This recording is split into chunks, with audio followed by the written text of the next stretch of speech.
देते ना। हाँ नहीं मैं थैंक यू जी। आपका नाम? आसिम इफ्तिखार। आसिम जी, पूछिए।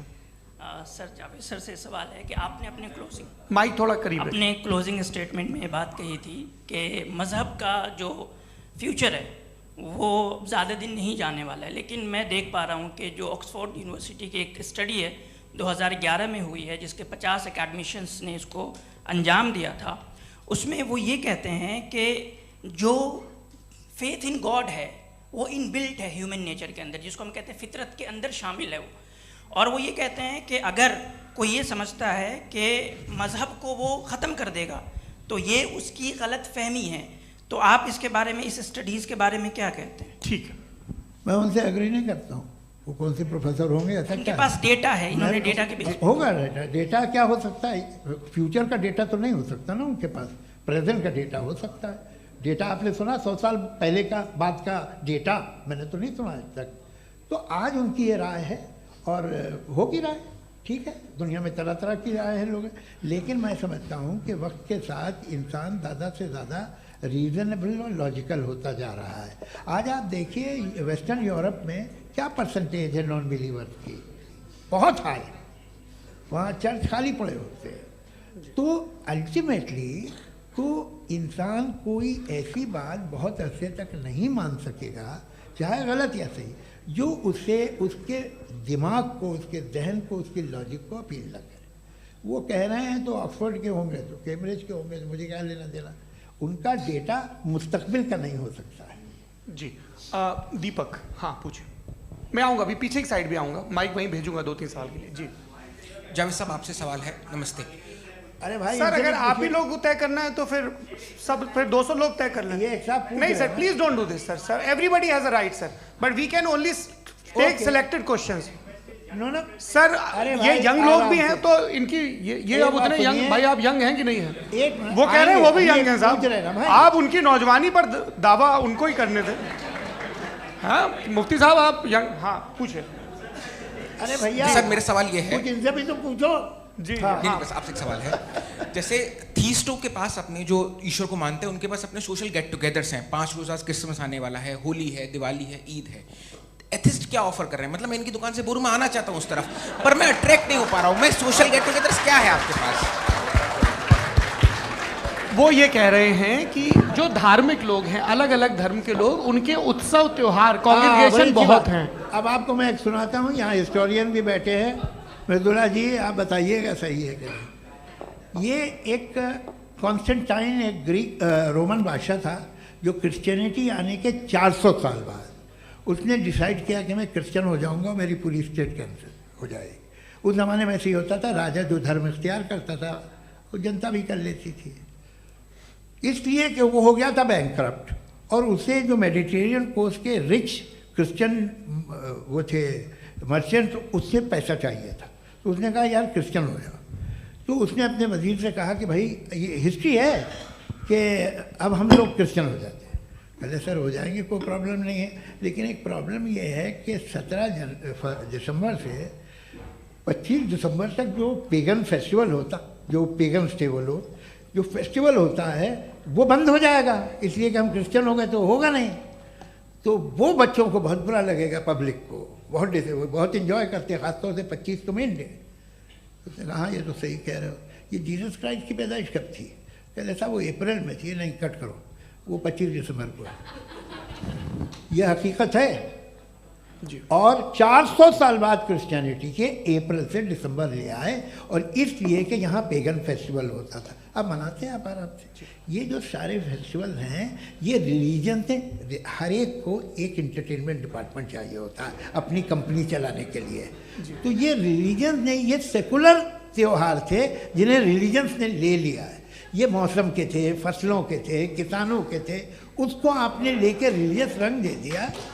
ये कोई रिलीजन से थोड़ी आए आप। अच्छा हमें देखिए, हम तो मुल्द हैं, हम ईद मनाते हैं, हम दिवाली मनाते हैं, हम होली मनाते हैं, हम क्रिसमस मनाते हैं। बम्बई की फिल्म इंडस्ट्री की सबसे बड़ी होली हमारे घर में होती है, सबसे बड़ी ईद हमारे घर में होती है। वो हमारी सोशल वो है, हमारा हेरिटेज है। ऐसा थोड़ी है कि we will throw the baby along with the water. ये तो अच्छी चीज़ है, इन्हें रखो। जो बेकार है फेंक दो। जी हाँ। हेलो जी, मेरा सवाल नादवी जी से है।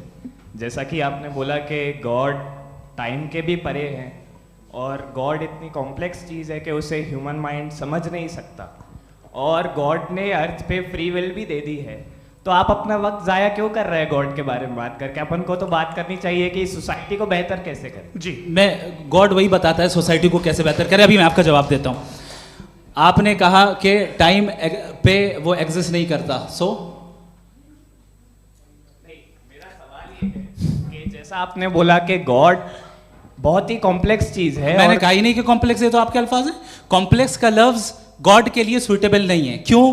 क्योंकि कॉम्प्लेक्स वो चीजें होती हैं जो ऑब्जेक्ट हो। God is not an object जिसको आप इंस्ट्रूमेंट के जरिए लेबोरेटरी में जाके टेस्ट करें, oh it's very complex. No, वो कोई कार का इंजन नहीं है। वो फिलोसॉफिकली नेसेसरी बीइंग ऐसी बीइंग है जो सिंपल बीइंग है। हाँ, आप उसको मुकम्मल तौर पे उसकी तमाम हिकमतों को जान ले और हर चीज को जान ले, ये पॉसिबल नहीं है, क्योंकि वो ऑल वाइज है, आप ऑल वाइज नहीं है, और वो खुदा है, वो आपको सारी चीजें बता दे, ये जरूरी नहीं। मेरा सवाल ये नहीं था, मेरा सवाल ये था कि जब गॉड इतना परे है इस दुनिया से कि उसने अर्थ पे फ्री विल भी दी है, हम सब ह्यूमंस की फ्री विल है, और जो सोसाइटी में हो रहा है वो अपन लोग डिसाइड करेंगे, तो अपन लोग डिसाइड नहीं करेंगे ना, अपन लोग डिसाइड नहीं करेंगे। गॉड जो है, गॉड ने वो उसकी जात, उसकी एग्जिस्टेंस टाइम एंड स्पेस से परे है, लेकिन वो हमारा टेस्ट ले रहा है और उसी गॉड ने हमें बताया कि तुम्हें क्या करना है क्या नहीं करना है, तो जाहिर है उस गॉड की बात सुनेंगे ना। जी, वो पीछे एक चश्मा लगाए जो मैम खड़ी हैं, उनको दीजिए। हाँ आप जी जी बिल्कुल आएंगे। देखिए मैं कोशिश कर रहा हूँ सब तरफ जाने की। हाँ उनको दीजिए माइक। जी हेलो सर, मैं ओमनी प्रेजेंट नहीं हूँ, टाइम पाबंद हूँ, और जहां तक कोशिश कर सकता हूँ करूंगा। जी अपना नाम बताइए। मेरा नाम उर्सुला है, मैं दिल्ली यूनिवर्सिटी की एक स्टूडेंट हूँ और मैं स्टूडेंट फेडरेशन ऑफ इंडिया से हूँ। मेरा सवाल मुफ्ती जी से है कि इस हॉल के इस कमरे में बैठ के हम लोग रेप की मोरालिटी के बारे में फिलोसफिकली बात तो कर सकते हैं, बट असलियत ये है कि रोज़मर्रा की ज़िंदगी में औरतें रेप के थ्रू गुजरती हैं, और हम लोग सिर्फ नंबर्स पे इस तरह नहीं देख सकते, क्योंकि कितनी औरतें हैं इन कंट्रीज़ में जहाँ पे आप बता रहे हैं कि केसेस कम हैं, जिनका एक्सेस है कि वो जाके केस फाइल कर सकें। कितनी औरतें हैं जो जिनको काम करने की आज़ादी है उन कंट्रीज़ में। यूरोप में ये आज़ादी आ गई, यूरोप में ये रूल्स आ गए, तो हम आज उसके बारे में बात कर पा रहे हैं। जी जवाब। आपने ये कहा कि कमरे में बंद होकर हम लोग इस पर फिलोसफिकली बात कर सकते हैं, लेकिन हकीकत में क्या हो रहा है, वो ग्राउंड लेवल पे क्या हो रहा है जो बहुत गलत हो रहा है, और वो सफ़र कर रही हैं। आई एग्री, बहुत गलत हो रहा है, और जो गलत हो रहा है उसको हमें रोकना है। और क्यों रोकना है, वो गलत क्यों है? हमारे पास इसका ऑब्जेक्टिव फाउंडेशन है, इनके पास उसका ऑब्जेक्टिव फाउंडेशन नहीं है। मैं ये कहना चाह रहा हूँ कि जहाँ पे भी जुल्म हो रहा है, जहाँ पे भी औरत पे जुल्म हो रहा है, या उसकी इज्जत लूटी जा रही है, या उसे तकलीफ पहुँचाई जा रही है, और सिर्फ औरत नहीं, किसी इंसान के ऊपर भी जुल्म हो रहा है, तो उसके खिलाफ खड़ा होना, ये मॉरलिटी हमारे पास गॉड के पास से आई है। वरना जावेद साहब तो कह रहे हैं कि जो है मेजॉरिटी डिसाइड करेगी, तो मेजॉरिटी तो कभी भी बदल सकती है। क्या आप हाँ। ये थोड़ी सी आपको गलतफहमी है। मैं अगर मेरे जुमले से ये मदनत निकला या मैंने कहा, तो ये जुमला मैं वापस लेता हूँ। ये मेरा मतलब ही नहीं था कि मेजॉरिटी डिसाइड करेगी। मेजॉरिटी डिसाइड करे तो दुनिया में बड़ी, वैसे आपने कहा था ये जुमला। अच्छा हो, मैं मान रहा हूँ, बाद में रिकैप कर लेंगे। अरे एक सेकंड मैं अपनी एक्सप्लेनेशन दे रहा हूँ। मुनासिब बात यह है कि हम सब के सब दिल में जानते हैं कि क्या अच्छा है क्या बुरा है, हमें पता है अच्छी तरह से। जो लोग बुरे काम करते हैं उन्हें भी मालूम अच्छा क्या है। यही तो सवाल था हजरत कि फिर ये मोरालिटी आई कहाँ से? Cross examination. हाँ जी हाँ। मोरालिटी साथ रहने की डिजायर से आई, यानी साथ रहकर जो कुछ कह दे, जो कुछ कर दे, वो हो जाएगा। नहीं नहीं, तो आप कायदे से रह ही कर सकते हैं जब तक लोगों में मोरालिटी हो, वरना क्यास हो जाएगा। ये आपको कैसे पता? जी हमने देखा ना, जहाँ मोरालिटी का क्यास हो गया, हम देखते हैं। कहाँ पे देखते भाई? दुनिया में। आप जो कह रहे हैं, आप कहीं पे अगर गलत हो रहा है तो उसको आप गलत देखिए। आप एपिस्टेमोलॉजी की बात कर रहे हैं, मैं ऑन्टोलॉजी की बात कर रहा हूं। मैं इस बहस फाउंडेशन क्या है? आप दोनों लोगों को चाय पे होस्ट करूंगा, वहां पे क्रॉस एग्जामिनेशन कर लीजिएगा। अभी ऑडियंस का हक मार रहे हैं आप लोग भाई। सर जस्ट लोग हैं आप लोग। और ये भाई ये एक हाँ, उधर आएंगे, उधर जी सर आएंगे। अच्छा सर मेरा नाम लईकुर रहमान है और मैं अलीगढ़ मुस्लिम यूनिवर्सिटी का स्टूडेंट हूँ। और जहाँ तक मुझे पता है कि sir you are also product of Aligarh Muslim. मैं भी उसी चमन का बुलबुल। हाँ सर, तो बड़ी खुशी हुई मुझे जान करके कि मैं आपसे मिलूँगा। सवाल सर, मेरा सवाल यह है, सर सैयद अलैहि रहमा का नज़रिया ये था कि खुदा के वजूद को अक़ल के दायरे में रह कर के तलाश करना, न कि पूरी तौर से उसका इनकार कर देना। Sir, how will you define it? नहीं, तो ये तो आप इन्हें बताइए। ये सवाल आपसे खुदा का वजूद साबित कर रहे हैं तो सर आपने इनकार कर रखा है, इस वजह से मेरा क्वेश्चन उन्होंने यही सर से एक सेकंड, सर सैयद ने यही कहा ना कि अक्ल से आप खुदा के वजूद को साबित नहीं कर सकते, यही कहा ना भाई। वो उन्होंने कहा कर सकते हैं और वो कर दिया गया आज। वो फोन दो। तलाश करना या साबित करना अक्ल से अक्ल से नहीं हो सकता। अरे सवाल तो सुन लीजिए जी। अक्ल से नहीं हो सकता है, यही कहा ना आपने। अक्ल से हो सकता है, अरे वो यही कह रहे हैं भाई, आप बता रहे हो सकता है, वो तो कुछ और। आप अगर सर देखो नौजवान फोन ले लो, वो इतनी कमाल की यूनिवर्सिटी है। अरे भाई दे दो ना जरा, एक मिनट दे दो भाई, मेरी बात सुनो, माइक पे बोलो ताकि जो लाखों लोग देख रहे हैं। माइक दे दो ना। अरे देंगे ना माइक, तुम ठहरो तो। हाँ सर, मेरा सवाल ये था कि सर सैयद अलैहि रहमा का एक नज़रिया था अपना कि खुदा का जो वजूद है उसको अक़ल के दायरे में रह करके तलाश करना है, न कि पूरे तौर से इनकार कर देना है। ये उनका कॉन्सेप्ट था। लेकिन मेरा सवाल ये है कि आप इसको कैसे डिफाइन करते हैं, एक्सप्लेन कैसे करेंगे, मैं आपसे जानना चाहता हूँ, क्योंकि you are the product of Aligarh Muslim University. मुझे अक़ल के दायरे में रख के मैंने बहुत तलाश की, मुझे मिला नहीं। हाँ, ये इधर वो चश्मा लगाएं जो, हाँ उनको दे दीजिए। जी जी फटाफट पूछिए, बस 5 मिनट है, 5 मिनट में खत्म हो रहा है। हाँ, अस्सलाम वालेकुम मुफ्ती साहब। एंड मेरा सवाल जावेद अख्तर साहब से। क्या नाम है आपका? अरे भैया सब मुझे पूछ रहे हो। फैज पूछिए फैज साहब। तो मेरा सवाल ये है कि अभी जो एथियस्ट है वो problem of evil argument use कर रहे हैं अगेंस्ट मुस्लिम्स, राइट? कि इस दुनिया में इतना सारा ईविल है और अगेंस्ट मुस्लिम तो यहाँ अगेंस्ट थियस्ट। हाँ, थोड़ा सा करेक्ट कर लीजिए भाई। पूरी मशक्कत ही इसी बात की थी कि किसी एक मजहब पे बात न टिके। जी, तो बेसिकली ये आर्ग्यूमेंट ऐसा है कि इस दुनिया में इतना ज़्यादा ईवल एग्जिस्ट करता है और अगर एक ऑल गुड गॉड है तो वो रोकता क्यों नहीं है? लेकिन इस सवाल में एक हिडन अजम्पशन ये है कि इस दुनिया में ईवल एग्जिस्ट करता है। अब एथियस्ट ये कैसे ऑन्टोलॉजिकली प्रूव कर सकते हैं कि इस दुनिया में ईवल एग्जिस्ट करता है? मैं आपको बताता हूँ, थोड़ा सा समझा। नहीं सर, हम लोग इनको सुनिए। नहीं please don't do that. I want to explain ontologically. नहीं, हम समझ गए सर, इनको अब जवाब देने दीजिए। अच्छा, सवाल पूछ लो। मैं अभी तक क्या था वो मैं थोड़ा सा ऐड ऑन कर लेता हूँ। तुम गुरु, तो हम जब इसका राउंड 13 करेंगे ना तब तुमको स्टेज पे बिठाएंगे। जी तो हाँ जल्दी से। तो देखिए, एथियज्म के हिसाब से सब कुछ रैंडमली बन गया है, सब कुछ एटम्स और मॉलिक्यूल्स है। एक पत्थर में और मुझ में सिर्फ इतना फर्क है कि हम लोग एटम्स और मॉलिक्यूल्स का अलग अलग रीअरेंजमेंट है। अब एक पत्थर को कोई इंसान तलवार से 2 टुकड़ों में काट दे या मुझे, according to atheism it is same. There is no evil and good according to atheism. जी अच्छा, फैज साहब का सवाल ये है कि हाँ, कोशिश भी करते तो इससे गलत सवाल नहीं कर पाते। एक लाइफ फॉर्म है और लाइफ फॉर्म में फीलिंग्स हैं, मतलब लाइफ फॉर्म सुनता है, देखता है, टेस्ट कर सकता है, फील कर सकता है। तो उसकी जो ये जो क्वालिटी इस बबल में आ गई हैं, वो जानवर में भी है, इंसान में भी है। तो जाहिर है कि उसे कोई तकलीफ पहुंचेगी, तो चूंकि उसके पास वो सेंसिटिविटी है तो मैं करेगा। पत्थर में वो सेंसिटिविटी नहीं है। तो ये क्या सवाल हुआ कि अगर पत्थर को काटा तो पत्थर को तकलीफ नहीं होती, तो आपको काटे तो आपको क्यों तकलीफ हो? बैठ जाइए जी। हाँ, अगला सवाल। हाँ पूछिए जी। जावेद अख्तर साहब। अरे भैया, सब आप लोग मुफ्ती साहब को छोड़ रहे हैं और मेरे ही पीछे पड़े हैं क्या? फिर चलो बोलो भाई। You asked how God can exist when children die in Gaza. Huh? You asked how God can exist when children die in Gaza, and you also mentioned the rise of atheism in Europe. But the same events also are leading many atheists and non-believers to turn towards faith.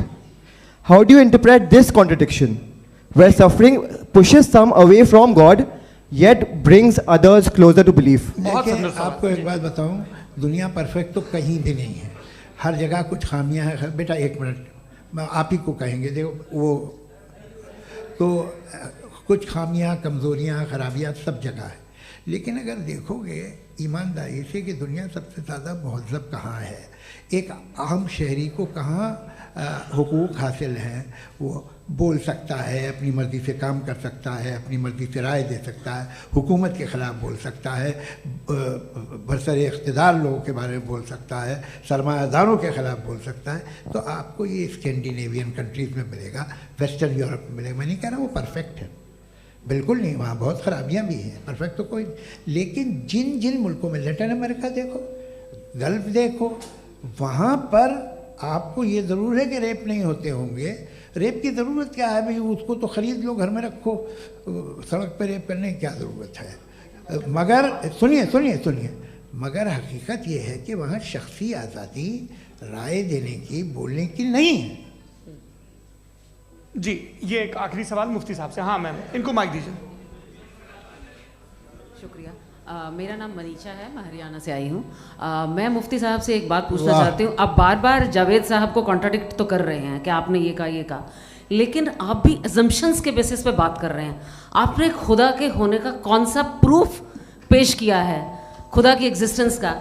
अब इस सवाल को अलग रहने दीजिए, कौन atheist है कौन नहीं है। और दूसरी बात जो आपने एक छोटी सी कही थी कि ये फ्री विल का इस्तेमाल करता है इंसान अपनी, लेकिन इस फ्री विल का इस्तेमाल में मतलब खुदा ने ये दे दी सबको ये इजाज़त कि वो कितना घिनौनापन और कितने ज़्यादा ख़राब से ख़राब तरीके इस्तेमाल कर सकता है। जवाब सुनते जी।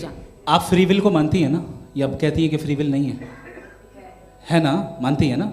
तो अब आपके पास इसका कोई एक्सप्लेनेशन नहीं है कि अगर एक इंसान उस फ्री विल का इस्तेमाल करके गलत काम कर रहा है और बच के अच्छी ज़िंदगी गुजार के निकल जा रहा है, उसका कोई रिकम्पेंस नहीं है। हमारे वर्ल्ड व्यू में जो इंसान गलत काम कर रहा है उसको भी रिकम्पेंस यानी उसका बुरा बदला मिलना है, और जो सही काम कर रहा है उसको सही बदला मिलना है। लिहाजा जो फ्री विल है वो इस तरीके से है कि एक लिमिटेड टाइम तक खुदा ने मोहलत दी है। ऐसा नहीं कि छूट दे दी, जो करना है करते रहो हमेशा। वक्त आएगा जब एग्जाम का टाइम खत्म होगा तब रिजल्ट आएगा, दौराने एग्जाम जबरदस्ती आपको नहीं बताया जाएगा। अरे भाई एक सेकंड, जी सवाल मुफ्ती साहब से मेरा, मुफ्ती साहब से रुक जाइए, आपसे फोन, आप इसके बाद आपसे यहीं रहेंगे वो। हाँ बोलिए। मैं मुफ्ती साहब एक ही सवाल करता हूँ कि अगर जो हो रहा है फ्री विल से हो रहा है और एक दिन बरोज़ क़यामत इंसाफ होगा मैशर में वगैरह वगैरह, तो दुआ क्यों मांगते हैं लोग? दुआ मांगते हैं इसके मतलब है अभी भी उसने ये डिपार्टमेंट रखा है कि मैं रोज़मर्रा की ज़िंदगी में बिल्कुल ही कैन। तो तुम कैन हो, तुम मुझे नौकरी दिला देते हो, मेरे बेटे को ग्रीन कार्ड दिला देते हो, और 45,000 बच्चे मरते उन्हें रोकते नहीं हो। नहीं तो क्या आप ये कह रहे हैं कि इस दुनिया में जालिमों को कभी पकड़ ही नहीं होती है? अरे जो भी पकड़ होगी वो बच्चे रोते हैं। बिल्कुल, देखिए मैंने अपने ओपनिंग स्टेटमेंट में यही कहा था कि जनाब जावेद साहब सिर्फ इमोशनल आर्गुमेंट देंगे। This is an emotional argument. ये छोटे मोटे इसके पीछे का रीजन मैंने बताया क्या है, इसके पीछे का विजडम क्या है मैंने बताया। मंच से आप लोगों को सज्जनों इसलिए कह रहा हूं ताकि थोड़ा सा आपके कॉन्शियंस पे जोर रहे कि आपको ऑर्डर बचा के रखना है। वक्त तय हुआ था, ये वक्त पूरा हुआ, आपने इतने धैर्यपूर्वक सुना, मैं आप सबका बहुत बहुत शुक्रगुजार हूं। यदि इन दोनों विद्वानों की इच्छा होगी तो कभी हम इस बातचीत का राउंड 2, राउंड 3, यही तो देखिए खूबी है इंसान की कि बहस मुबाहसे में वो पड़ा रहता है। आप लोगों ने बड़े धैर्य का परिचय दिया, बहुत बहुत शुक्रिया। इसी के साथ ये बातचीत यहाँ पे समाप्त होती है। मैं एक बात बता दूं, ये सारी बहस हो गई, अब मुफ्ती साहब और बड़े मुफ्ती साहब इन के साथ मैं खाना खाने वाला हूँ। अच्छा।